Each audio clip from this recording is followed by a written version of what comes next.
আজকের ভিডিওতে রায় মার্টিন প্রশ্নবিদ্যা 2025 সালের সপ্তম শ্রেণীর বাংলা বিষয়ে প্রথম পর্যায়ে মূল্যায়নের যে 3 নম্বর প্রশ্নপত্রটি রয়েছে, অর্থাৎ Alipurduar new town girls school and Begum Rokeya Shrimati বালিকা বিদ্যালয়া, এই বিদ্যালয়গুলি সমস্ত প্রশ্নের উত্তরগুলি করব। তার আগে তোমরা কেউ যদি আমার চ্যানেলে নতুন হয়ে থাকো তাহলে চ্যানেলটি অবশ্যই সাবস্ক্রাইব করে নেবে। প্রথমে একইটা আছে সঠিক উত্তরটি বেছে নিয়ে লেখো।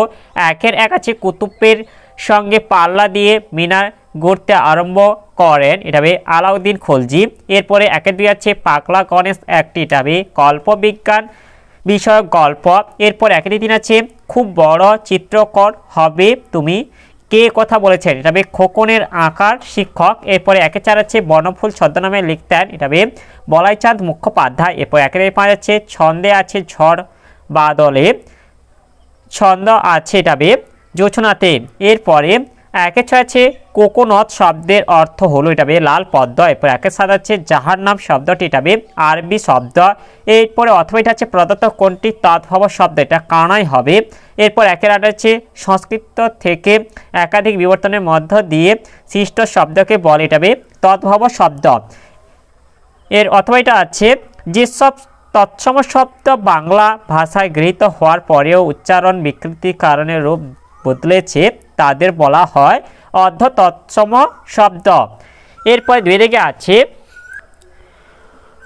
অতি সংক্ষেপে নিচের প্রশ্নগুলির উত্তর দাও। দুয়ের এক আছে এটা কি নতুন ধরনের কোনো গবেষণা, কে কাকে এই প্রশ্নটি করেছিল, এটা হবে পুলিশম্যান গণেশকে এই প্রশ্নটি করেছিল। এরপর দুই দিয়েছে কি দিয়ে শিল্পী রামকিঙ্কর রঙের প্রয়োজন মেটাতেন, এর উত্তরটি হলো গাছের পাতার রস, বাটনা বাটা, সিলের হলুদ, মেয়েদের পায়ের আলতা, মুড়ি ভাজা খোলার চাঁচা ভুষো কালি, এসব দিয়ে শিল্পী রামকিঙ্কর রঙের প্রয়োজন মেটাতেন। এরপরে দুয়ে তিন আছে নিজের প্রথম সৃষ্টির দিকে অবাক হয়েছে রইল খোকন, খোকনের প্রথম সৃষ্টি কী ছিল, খোকনের প্রথম সৃষ্টি ছিল একটি খাতার পাতার ওপর একটি কালো মুখমণ্ডল। এরপরে দুই চার আছে কবি কোন কথায় কান দিতে নিষেধ করেছেন, এটা হবে মন্দ কথায়। এরপর দুইয়ের পাঁচ আছে তিনটে শালিক কি করে, তিনটে শালিক হচ্ছে ঝগড়া করে। এরপরে দুইয়ের ছয় যেটা আছে একুশের কবিতায় কোন কোন লোকগানের উল্লেখ আছে, এটা হবে জারি সারি ভাটিয়ালি মুর্শিদি লোকগানের উল্লেখ আছে। এরপর দুইয়ের সাথে আছে মাকু গল্পে সোনাটিয়া কোন জঙ্গলে গিয়েছিল, এটা হবে কালিয়ার বনে গিয়েছিল। এরপর দুইয়ের আট আছে আমরা সার্কাস পার্টির আতখানা, এ কথা কে বলেছিল, এটা হচ্ছে সং বলেছিল। এরপর দুই নয় আছে পেন নাম কোন ধরনের শব্দ, এটা হবে অর্ধ তৎসম শব্দ। এরপর দুই দশ আছে তৎভব ও তৎসম শব্দ যোগে দুটি সংকর শব্দের উদাহরণ দাও, এটা হবে কাজল লতা, আর এটা হবে আলু পাতা। এরপরে দুইয়ের এগারো আছে ভাত শব্দটির উৎসগত বিবর্তন দেখা, এটা হবে ভক্ত থেকে ভত্ত থেকে ভাত। এরপরে দুইয়ের বারো আছে মেয়ে শব্দটির সংস্কৃত রূপ কি, এটা হবে মাতৃকা। এরপর দুইয়ের তেরো আছে খাঁটি দেশি শব্দের দুটি উদাহরণ দাও, এটা হবে ধামা ও ঢোল। এরপরে দুইয়ের চোদ্দো আছে দুটি মুন্ডবল শব্দের উদাহরণ দাও, এটা হবে ভিআইপি ও ব্রিটিশ ব্রডকাস্টিং কর্পোরেশন। এরপরে তিনের গেছে সংক্ষেপে নিচের প্রশ্নগুলির উত্তর দাও। তিনের এক আছে শিল্পী রামকিঙ্করের ছবির সঙ্গে প্রথম বর্ণপরিচয় হয়েছিল কিভাবে, এর উত্তরটি হলো শৈশব থেকে শিল্পী রামকিঙ্করের ছবি আঁকার প্রতি একটা বিশেষ আগ্রহ ছিল। বাড়িঘরের চারিদিকে দেওয়ালে নানান দেবদেবীর ছবি টাঙানো থাকতো, সেগুলি দেখে তিনি খুব আনন্দ পেতেন এবং সেগুলি দেখে দেখে আঁকতে চেষ্টা করতেন। এভাবেই ভিজুয়াল আর্টের সঙ্গে বা ছবির সঙ্গে চিত্রশিল্পী রামকিঙ্করের প্রথম বর্ণপরিচয় হয়েছিল।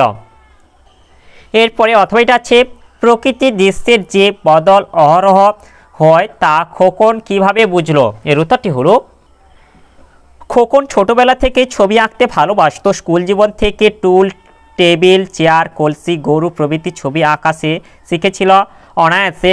ড্রয়িংয়ের মাস্টারমশাইয়ের অনুপ্রেরণাতে প্রকৃতির ও ছবি আঁকতে শিখেছিল সে। একদিন সে দেখলো আকাশে মেঘ একটা হাতির মতো, ঠিক যেন একটি হাতি পিছনে দুপা ভর করে সুর তুলে আছে। খোকন তাড়াতাড়ি তার ড্রয়িং খাতায় ছবিটা আঁকতে শুরু করেছিল, কিন্তু আঁকা শেষ হবার পর মিলিয়ে দেখতে গিয়ে সে দেখে হাতি নেই, প্রকাণ্ড একটা কুমির শুয়ে আছে, অর্থাৎ হাতি কুমির হয়ে গেছে। এই দেখেই খোকন বুঝতে পারে প্রকৃতির দৃশ্যের বদল অহরহ ঘটে। এরপরে 3-2 আছে সালটা 3589। এই সময়ের মধ্যে পৃথিবীতে কোন কোন নতুন বৈজ্ঞানিক আবিষ্কারের কথা গল্পে বলা হয়েছে? এর উত্তরটি হলো শীর্ষেন্দু মুখোপাধ্যায়ের পাগলা গণেশ গল্পটি একটি